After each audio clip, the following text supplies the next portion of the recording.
Analyse de cette mise à jour budgétaire, Yuri Chassin, économiste à l'Institut économique de Montréal, et Simon Tremblay-Pepin, chercheur à l'IRIS, Institut de recherche et d'information socio-économique. Bonsoir. Bonsoir. Timide ou ambitieux comme mise à jour économique?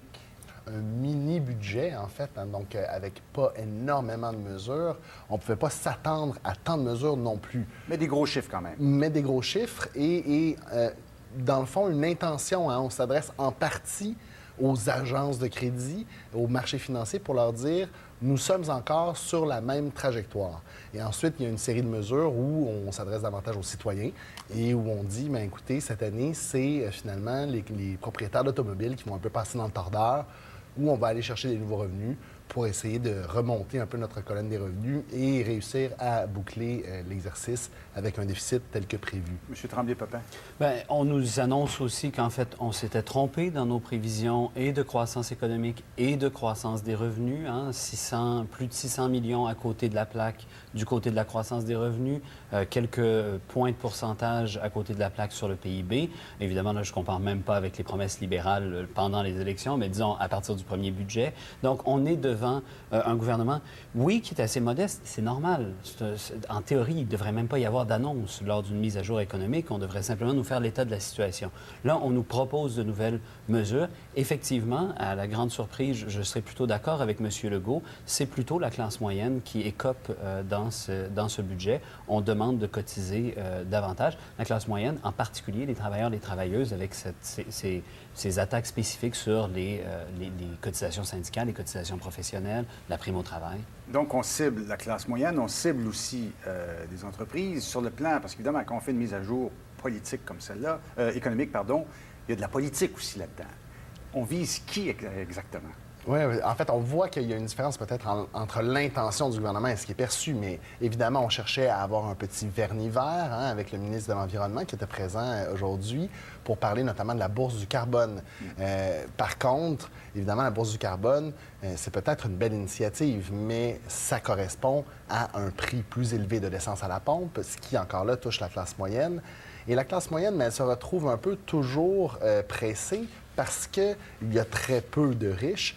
Pour les entreprises, c'est difficile d'aller en chercher plus. Il y a quand même un certain nombre de mesures, notamment pour les banques, les institutions financières qui ont été annoncées. Mais évidemment, les entreprises risquent fort, comme dans le cas du marché du carbone, où on vise en fait les stations-service. Évidemment, on risque fort de passer ça aux clients. C'est un peu logique quand tous les concurrents dans une même industrie font face à la même contrainte, la même pression fiscale du gouvernement, bien, on passe au suivant, on passe finalement au client. D'accord. Dans le cas des banques, je dirais Il y a de l'espace? Bien, sur le 31 milliards de dollars que font les 6 plus grandes banques au Canada, ce 125 millions d'augmentation ne paraîtra à peine, en fait, dans leurs états financiers. Et de toute façon, les services bancaires, ils augmentent à chaque année au maximum de ce que ces entreprises-là peuvent faire. Donc, Yuri, mon collègue, a tout à fait raison de dire que les services bancaires vont augmenter. Moi, je vous dirais comme à chaque année, tout simplement. Il y a une mesure, cependant, qui est un peu étonnante, c'est cette réduction de la déduction des cotisations syndicales. Et dans le contexte d'affrontement, comme on le voit depuis la prise du pouvoir du Parti libéral du Québec, ça, si les banques, ça paraît pas, pour les syndiqués au Québec, c'est quoi? C'est 40 de syndicalisation au Québec? Exact. Ça va paraître sur chacun des chèques de paye. Est-ce que ça, c'est une façon aussi de mettre un peu d'huile sur le feu d'une situation très, très tendue avec les syndicats au Québec? En fait, c'est difficile de comprendre ce que fait le gouvernement sur ce dossier-là parce qu'il avait déjà fait un changement à cette cotisation précédemment. Il revient un peu sur sa décision d'une certaine façon. Il impose 112 millions aux travailleurs et travailleuses syndiqués en disant « vous paierez davantage ». Bien oui, c'est beaucoup. En tout cas, ça aura des conséquences. Les gens vont le voir assez clairement. Pourquoi faire ça? Quel est l'objectif derrière ça? Sinon, d'envoyer un message. C'est difficile de lire autrement. C'est pas tant d'argent que ça pour le gouvernement. C'est pas si déterminant que ça. Pire encore, sur la prime au travail, là, on parle de 29 millions.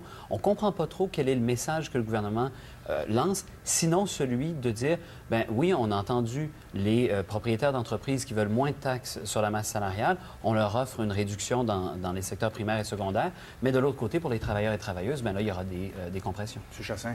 Ben, en fait, il manque peut-être des éléments de contexte. En même temps, il y a un certain nombre de crédits d'impôt qui sont révisés. Ça fait partie d'un crédit... En fait, c'est un crédit d'impôt donc qu'on révise effectivement. Est-ce qu'il y a une intention derrière ce geste-là? Peut-être. Il manque d'explications dans ce cas-là pour le juger. Par contre... Ça vous a surpris, vous, cette réduction de déduction fiscale?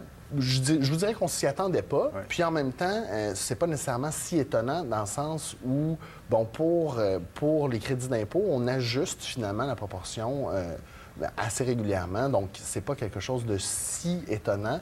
Évidemment, dans un contexte où on est obligé de se syndiquer quand la majorité décide de se syndiquer, quand aussi on a des lois qui nous forcent à faire partie d'un ordre professionnel pour certaines professions, mais ça devient une dépense un peu obligatoire pour travailler.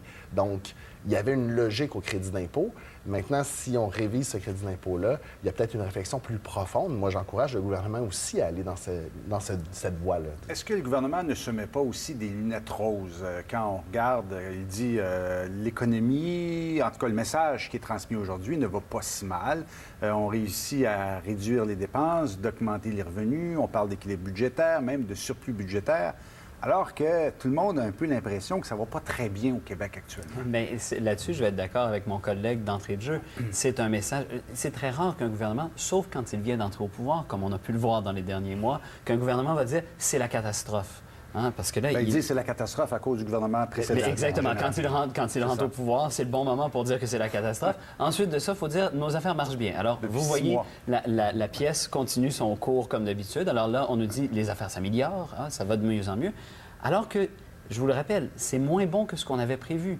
Et dans le point de presse, ça a duré une demi-seconde, cette concession que M. Létang nous a faite en disant « Effectivement, ça va un peu moins bien que ce qu'on pensait, mais ça s'améliore. » Est-ce que ce sont des lunettes roses? Bien là, faudra voir le vrai budget pour voir de quoi il y en est. Il y a quand même 100 000 emplois qui se sont perdus depuis un an. Là. Ça, c'est matière à débat. En tout cas, ça ne va pas. Il n'y a pas de création d'emplois. Ça, on est prêt à l'accorder. M. Chassin. Mais à coup sûr, et ça vraiment, ce sont des faits. Là, dans les données qu'on nous présente aujourd'hui, il y a un écart entre ce qui avait été prévu et ce qui a été réalisé. Et ce n'est pas la première fois, comme le soulignait très bien Simon. Qui plus est, là où ça m'inquiète particulièrement, et on le savait déjà depuis le budget de juin dernier, c'est que le véritable effort, il a commencé cette année, mais il est beaucoup plus important l'année prochaine, 2015-2016. Écoutez, on parle de dépenses de programme qui vont augmenter de 0,8 %. Alors cette année, vous pensez qu'on l'a difficile avec une augmentation de 2,4 %? Attendez voir le 0,8. Même pour les revenus, hein, on a de la difficulté à aller chercher tous les revenus. On prévoit des revenus autonomes en augmentation de 4,4 % l'année prochaine, beaucoup plus rapide que cette année. Alors, si on se met des lunettes roses cette année, qu'est-ce que ça va être l'année prochaine? Il faut une mesure de prudence. Il faut que le gouvernement se donne une espèce de marge de manœuvre, peut-être une réserve pour éventualité, donc d'aller un peu plus loin dans sa réflexion. Des lunettes à double foyer rose. Merci. Donc, et rendez-vous la prochaine fois, j'imagine, au prochain budget. Bien sûr. Au mois de mars. Merci à vous. Le vrai Au plaisir. budget. Merci, au revoir.